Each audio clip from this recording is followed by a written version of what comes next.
All right, let's get this show started. Let's start today's news with Daniel Cormier talking about Dricus Du Plessis' potential showdown with Israel Adesanya. After a big win at UFC 297, DDP called out Izzy as his first title defense. Now, while speaking on the DC and RC show, Cormier discussed the potential matchup. Hear it from the former champ. RC, if I'm being honest, and I'm Dricus Du Plessis, I'm hoping that it's against Israel Adesanya, right? I'm hoping for the biggest fight. I'm hoping for the opportunity to put an end to the rivalry. But Izzy said he needed time to the point that he told people he was going to wait till 2027. But now he sees this guy as the champion, somebody who it would seem to be a favorable matchup. Is it still too soon? No. Would it be a mistake for Adesanya to come back into a title fight as early as maybe April, May? Because Dana did say the other day, Connor's not necessarily 100% June, April, May, June, when he says he needs more time, because it seemed like the life was getting to Adesanya, right? The DUI and the fight being a flat against Strickland. Like, would it still be too soon for Izzy? Like, does he need to avoid that rush to closure with Dricus and still take the time needed for himself before he goes back into the octagon? Frankie Edgar reacts to his UFC Hall of Fame induction. During UFC 297's broadcast, the UFC announced that Frankie Edgar will be inducted into the Hall of Fame this year. Speaking with TSN's Aaron Bronstetter, Frankie reacted to the announcement. Yeah, it's amazing. I definitely didn't expect that to happen tonight. I'm super surprised to be considered amongst the greats. And getting picked by the brass and your peers is what it's all about. I put a lot into this, and to get recognized, it means everything. Do you think of yourself that way? Like when you wake up in the morning, you look in the mirror, you say, I'm, one of the all-time greats? I don't really think, I'm not that type of guy, I know I'm a badass, you know what I mean? But I don't really stroke myself like that. What are you most looking forward to in terms of the celebration, the induction itself, when you are actually enshrined into the Hall of Fame? Just to know that I'm going to be forever in the record books, You're here forever. What do they say? You die twice. When you die, and then when the last person someone speak your name. Well, I'll be in a record book, so someone will speak that name for a little bit while, And here's how the MMA community reacted to the news. Chris Weidman tweeted, "Big shout out to Frankie Edgar on his induction into the UFC Hall of Fame. Well deserved. Always someone I looked up to in the way he fought and how he carried himself as a man outside of the octagon. East Coast legend." Jimmy Manoa said, "Big respect to such a fan favorite. Bilal Muhammad, your favorite fighter's favorite fighter, a legend. The answer. First fight I ever went to was Frankie's." Big John McCarthy, "Congratulations, Frankie Edgar, on your induction into the UFC Hall of Fame. No one ever deserved it more." Chito Vera said, "Frankie, you a legend. Congratulations, champ." PFL's disappointed CEO reacts to Kayla Harrison signing with the UFC. After spending the past 6 years with the PFL, Kayla has now officially joined the UFC. Along with the news, PFL CEO Peter Murray reacted to her move, saying, "She's a two-time champion with us, women's 155, and she's moving on to the UFC. She's going to be on a historic card, which I believe is a testament to the level and quality of talent in the PFL. We wish her well. We're disappointed that the fight between Cyborg and Kayla did not happen. Kayla chose not to make it happen and to move on to her next chapter. We had the fight that matters, the fight that matters most. Candidly, the biggest fight in women's sports, in MMA. Ultimately, Kayla made a decision to move on." Sean O'Malley says he wants Ilia Topuria next. As many of you know, O'Malley has aspirations of becoming a double champ.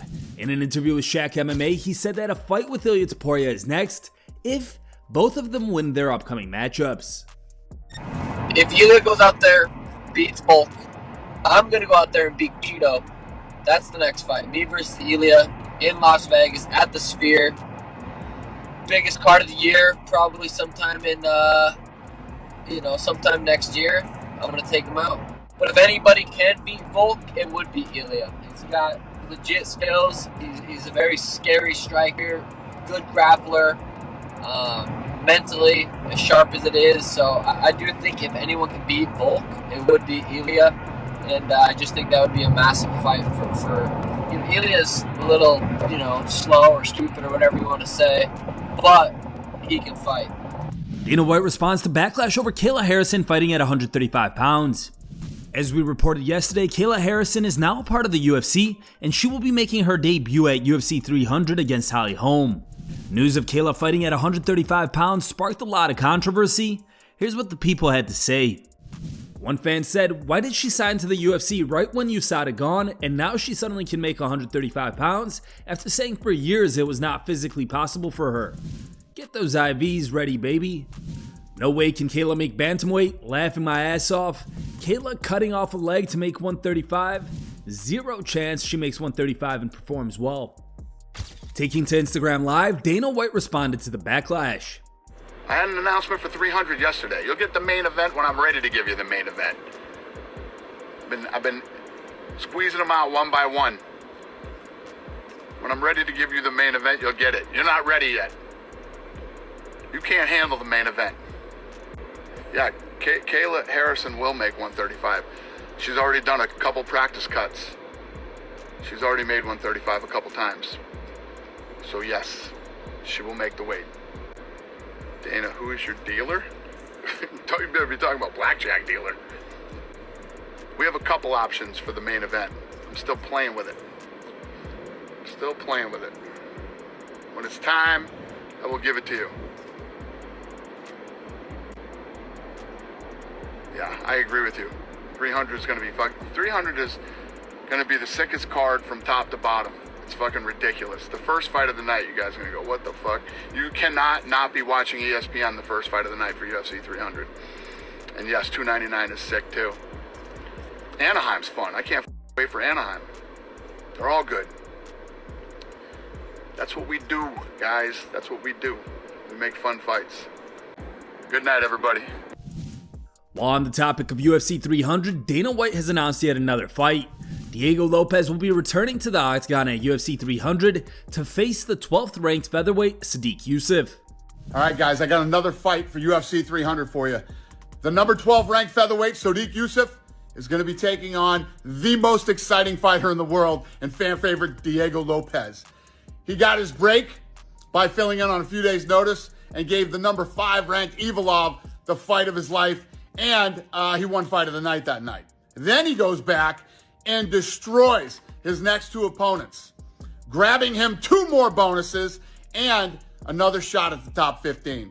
He's got 23 wins. He's got a 91% finish rate, and that is an insane stat. But Sodiq is a dangerous dude, man. This guy is very durable. He is a nasty striker, and he will be looking to knock Diego out. So, another badass fight for UFC 300. I'll see you soon. Listen up, fight fans. We've been working behind the scenes on a newsletter that will allow you to read and see content we can't always post on here. This will allow us all to better stay in the talk. Time for today's top memes. Third place was found over on Reddit and was posted by a user named SDA. Second place meme was found over on Reddit and was posted by Capital RB. And the top pick meme was found over on Facebook and was posted by Hilarious MMA.